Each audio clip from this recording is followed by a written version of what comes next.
रह गए कि कोई यहाँ पे बड़े हम बहुत थोड़े से लोग यहाँ पर आए हुए हैं, सारी लीडरशिप को यहाँ होना चाहिए था। अगर हम लाहौर से इतनी जेलें काट के अपने बच्चे मरवा के यहाँ पर आ सकते हैं तो कहाँ है सारे ये MP MNAs, कहाँ रह गए?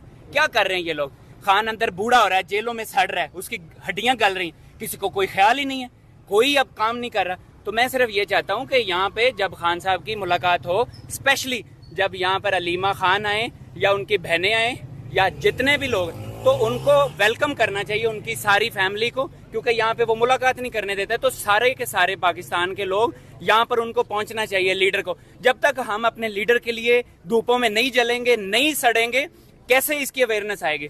तो मैं समझता हूँ कि इस वक्त पूरी लीडरशिप को यहाँ पर होना चाहिए और आइंदा सारे यहाँ पर आए। और पाकिस्तान के लिए अगर कोई स्टेप ये लेना चाहता है, अगर समझता है कि खान बाहर आए, तो फिर इन सबको सड़कों पे निकलना पड़ेगा। तहरीक जैसे अलीमा खान ने शुरू की है, ये बहुत जबरदस्त है और इंशाल्लाह अब मैं समझता हूँ कि ये तहरीक जब होगी तो हम